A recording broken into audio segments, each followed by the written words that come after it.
Alors, avant que la vidéo commence, je préfère prévenir, il y aura une alerte spoiler. Et restez bien à la fin, c'est très Koro important. Sensei est le personnage principal du manga Assassination Classroom, comportant 21 tomes, et également une série animée de 2 saisons comportant 22 et 25 épisodes. Il contient également un film, mais c'est pas le plus important. Son physique est spécial. C'est une sorte de poulpe jaune avec un sourire et des tentacules très spéciales. Ne me demandez pas pourquoi c'est fait. Non, pas de ça chez moi, merci. La plupart du temps, il porte une cravate avec une lune dessus, on verra pourquoi. Un costard avec, et des fois, il porte d'autres tenues, genre une tenue de Luffy ou Naruto. Enfin voilà. Il faut savoir que ça n'a pas toujours été comme ça. Il a grandi dans un des pires bidonvilles du Japon. À cause de la loi du plus fort et du manque de confiance envers les autres, il devint un assassin le plus grand et surnommé Dieu de la mort. Après la mort d'un homme d'affaires très riche, le fils de ce dernier lui demanda, parce que ça veut rien dire, d'être son élève.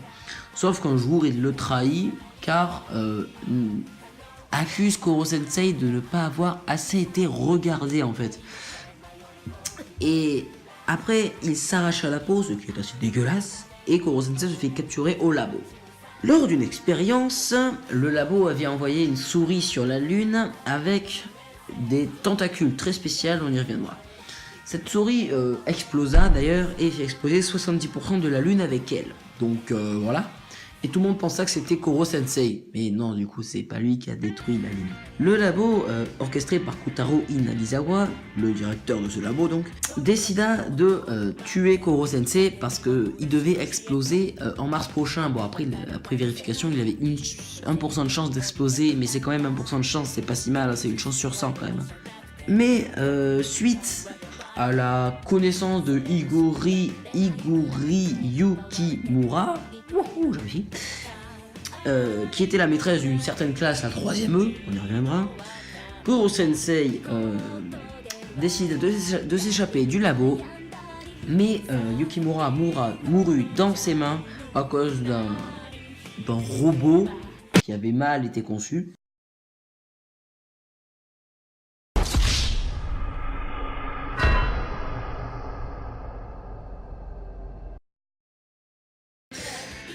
Et lui fit faire la promesse de s'occuper de la classe de 3ème E. Le but pour les élèves de cette classe, l'assassiner. Ils essaieront tout, les grenades, engager des assassins, et d'ailleurs construire un flanc énorme, ça a toujours été trop marrant je trouve. C'est très marrant. Il faut savoir que Koro Sensei a différentes caractéristiques. Il va à Mach 20, c'est une vitesse, comme les avions de chasse un peu. Il a beaucoup de réflexes, une intelligence hors du commun, en même temps c'est un prof. Une mue permettant de résister à une explosion une fois par mois, un odorat super développé, et différentes humeurs qui changent en fonction de ses couleurs. Voyez un exemple, là, jaune il est normal, rond avec un rond rouge ça veut dire qu'une réponse est correcte, une croix ça veut dire qu'elle est fausse, quand il est bleu avec des petites gouttes d'eau c'est qu'il est pas vraiment sûr de lui, quand il est rose il est gêné, quand il est un peu rouge orangé il est en colère, et quand il a des bandes vertes il se moque. Quand il est tout noir, c'est très spécial, c'est qu'il est très énervé, ça arrive peu. Je crois que ça arrive 2-3 fois, mais je suis pas encore très sûr. Il possède également une petite armure suprême qui dure 24 heures, qu'il utilise une seule fois lors du manga ou de la série, qui le rend invincible pendant 24 heures. Et finalement, qu'est-ce qui fait que l'on s'accroche à Koro Sensei? Forcément, au début, on ne s'accroche pas à lui, forcément, c'est finalement qu'un monstre qui a détruit 70% de la lune au départ. Hein.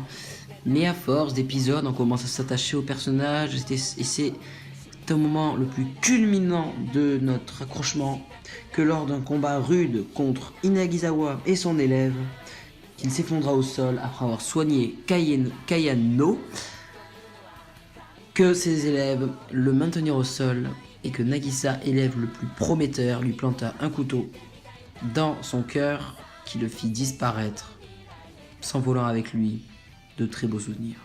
Ceux d'un professeur parfait.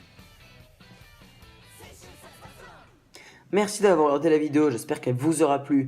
Merci d'être resté surtout à la fin pour que je vous explique ce qui se passe. Alors non, je ne reprends pas les vidéos, hein, je voulais faire cette vidéo parce que le manga, je l'ai découvert il y a peu, et j'ai regardé toutes les VF, tous les épisodes.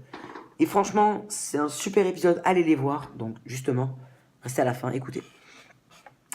c'est simple, dans le lien de la vidéo, il y a toute la série de la VF d'Assassination Classroom, la saison 1 et 2, sur le site que je vous envoie. Donc non, c'est pas du sponsor forcément, hein. Voilà. Mais je voulais vous partager, parce que franchement, c'est un des meilleurs shonen, d'après moi, enfin, c'est mon manga préféré, clairement. Et voilà, donc non, je reprends pas les vidéos, hein, j'avais envie de faire ça comme ça. Et vivement aux grandes vacances pour qu'on se retrouve. Allez, si ça vous plaît, n'hésitez pas à me le dire, j'essaierai peut-être d'en refaire, je sais pas. C'est un nouveau format que j'ai créé avec la vidéo Icône de Wario. Icône par rapport au truc de Ico, mais c'est très spécial. Et qui s'appellera Perso Analytics. C'est une série où je vais traiter de différents personnages. Donc on a fait Wario, Koro Sensei. Sur ce, j'espère que la vidéo vous a plu, c'est que n'hésitez pas à vous abonner, à liker, et moi je vous dis bye tout le monde. Sur notre bonne vieille planète Terre, posez une sphère géante à Tokyo. Posez-en une autre dans la région du Sichuan. De Dubaï à Hawaï, volez au-dessus des nuages en laissant une traînée derrière vous. De Hawaï à Dubaï, faites le chemin versant en survolant les Philippines. C'est pas fini. De Dubaï à Hawaï, volez de au-dessus tous les 25 degrés de longitude. Et sous vos yeux ébahis, le visage jovial du professeur Koro.